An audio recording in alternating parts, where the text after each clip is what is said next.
And we are back with the fourth segment of the GSMC Basketball Podcast presented by the GSMC Sports Network. And in this fourth segment, we are going to continue talking about the Lakers and their expectations going into the next season. And we're going to start with a big problem that the Lakers have failed to address during this offseason. So, as you guys might know, the Lakers ended up losing twice to Denver in the postseason, and the biggest problem with that is the matchup against Jokic. Aside from Anthony Davis, there is no real depth at the center position for the Lakers, and they failed to address that in the offseason, where they were expected to get certain centers and certain players that should have made the team better, but they ultimately ended up choosing other teams to go towards. Now, you can make the argument, whatever the case might be, whether those teams have a vendetta against the Lakers, whether those players have a vendetta against the Lakers and don't want to team up with LeBron, regardless of what you say, there is a lack of depth in the center position, and that is a very, very big problem, especially since you keep losing to Nikola Jokic in the postseason. And Anthony Davis, yes, he is a very competent defender, but he cannot guard Nikola Jokic all the time. And he cannot stay in the game all the time, focus on offense, while at the same time trying to stop Jokic on defense. It's very, very difficult to stop Jokic given his offensive repertoire and everything that he brings to the table for the Nuggets. And on top of that, the fact that the Lakers don't have really another competent center aside from Anthony Davis is a serious, serious problem. And it's one that the Lakers failed to address in the entirety of the offseason. Christian Wood and Jackson Hayes, they did pick up their player option, but let's face it, none of those guys are going to be able to guard Nikola Jokic. I mean, at least nearly as effectively as you need them to get stops and get consistent stops. That's just not going to happen.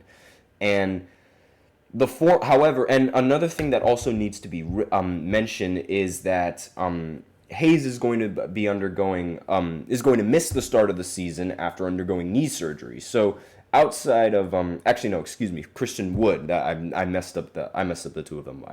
Excuse me for that. So outside of AD and Jackson Hayes, the only real depth that the Lakers currently have in the front court are two-way players like Christian Colocu and Colin Castleton and Armel Traore.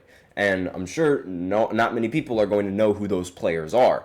And that's exactly the problem, because you're going to be putting up those guys against Nikola Jokic. I mean, the chances that they stun Nikola Jokic are very, very, very low.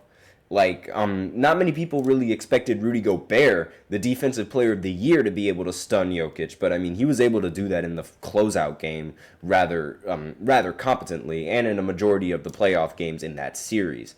So Jokic did have that one great game in Game 6 where he dropped, I believe it was over 40 points or something like that. But again, this is it's a very difficult task. And when the defensive player of the year, if many people don't think that the defensive player of the year is going to be able to guard Jokic, imagine any of the previous guys that I just mentioned trying to guard Jokic. Now, JJ Redick, he acknowledged earlier in the offseason that the Lakers are looking to add a center, but they will now go into the year without having added a center. And when speaking to the press on Wednesday night, Redick did not really seem too concerned due to Anthony Davis's presence, saying, quote, "I think we have not only one of the best players in the world, but one of the most unique players in the world in Anthony Davis, because there are very few people that can do the things he can do at his size in terms of his ball handling, his skill level offensively, and certainly the fact that he's one of the best defensive players in the world." And JJ Redick continued saying, "I would also say, I don't view Nikola Jokic as a traditional center. I think back to the basket, that's just not the modern NBA. I think we have a gift that we have Anthony Davis. It's not a deterrent that we don't have a 7'2", 300-pound player. I'm not sure that is how we want to play anyways." So I do understand the belief in Anthony Davis. However, I wouldn't necessarily bank it entirely on Anthony Davis, and that's mainly because of his history with injuries. I mean, Anthony Davis it's very, like, he literally gets made fun of for being made out of glass and being rather fragile going into going into a lot of these seasons. And who's to say, I don't really like wishing this onto anyone, but it's still a major concern. Who's to say that he's not going to get injured again? And since the Lakers lack depth at the center position, if Anthony Davis goes out, that could be game over for the Lakers. And honestly, really, if either LeBron or Anthony Davis go out, it's game over, especially LeBron.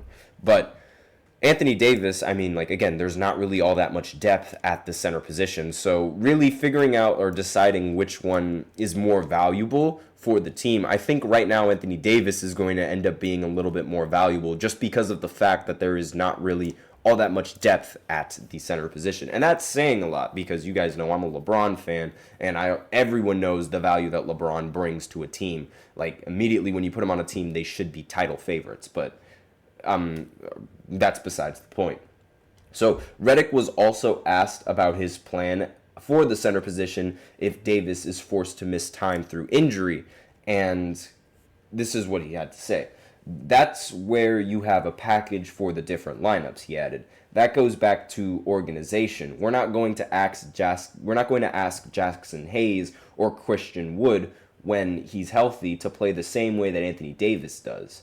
So we'll manage, is what he's saying. And that's a very interesting way of looking at it because it shows adaptability. And that's one of the things that I somewhat like about JJ Redick as opposed to Darvin Ham. The ability to adapt and knowing what to do in order to adapt. Like, they understand that they aren't going to get the same production from Christian Wood or Jackson Hayes as they do Anthony Davis. But really, it's how you adapt to that situation and how you end up playing in the future going into a game without Anthony Davis. And I'm very interested to see, like, if that does happen, like, how they would adapt and how JJ Redick would adapt into certain situations. And it's going to be, it seems like a lot of this is going to be experimental. So that could spell good news or that could spell bad news. But given what the Lakers have received from Darvin Ham from previous coaching experiences, I think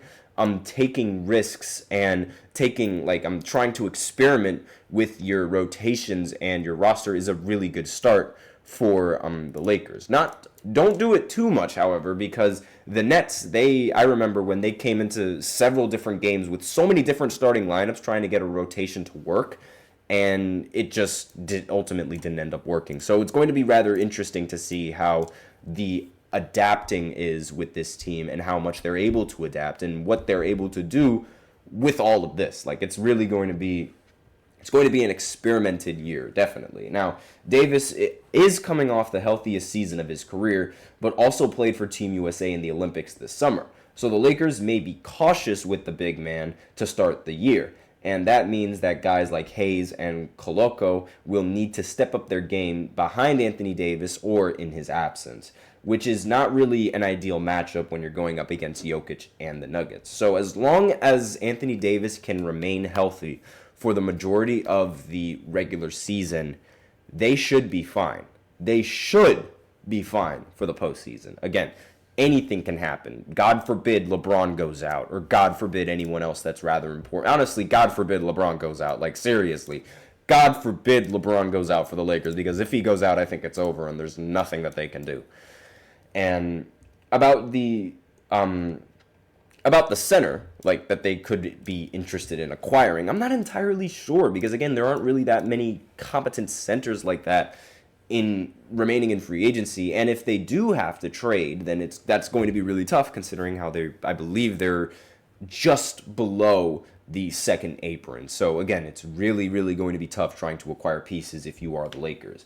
And if the Lakers do look into the trade market, a big name is Jonas Valanciunas, and that is an option for the Lakers. And I do think that could increase their depth at the center position. So they did have an interest in signing with him, but then he ended up choosing the Wizards in free agency. And the two sides could still be in talks of potential trade deals, so we'll have to see how the season goes around. I'm almost certain that the Lakers are going to get buzzed around with trade rumors towards the end of the trade deadline like they always do. I mean, it's like every single trade deadline, the Lakers are like, oh, we're going to trade for this. Oh, we're going to get DeJounte Murray. Oh, we're going to get Kyrie Irving. Oh, we're going to get this and that and the other. And then it ultimately doesn't happen. So that's really all that I have on this segment and the Lakers' really big problem. The biggest problem is the center position. And I know that's saying a lot because you do have Anthony Davis. But again, the lack of depth could be serious. So aside from that, that is it. That is all that I have for this fourth segment. So now we'll go ahead into the special fifth segment where I look at an article claiming that the Knicks are optimistic about Ben Simmons. And oh my gosh, if you guys have tuned into my podcast before, you already know how I feel about Ben Simmons. So we'll go right into it after this short break. Be sure to stay tuned.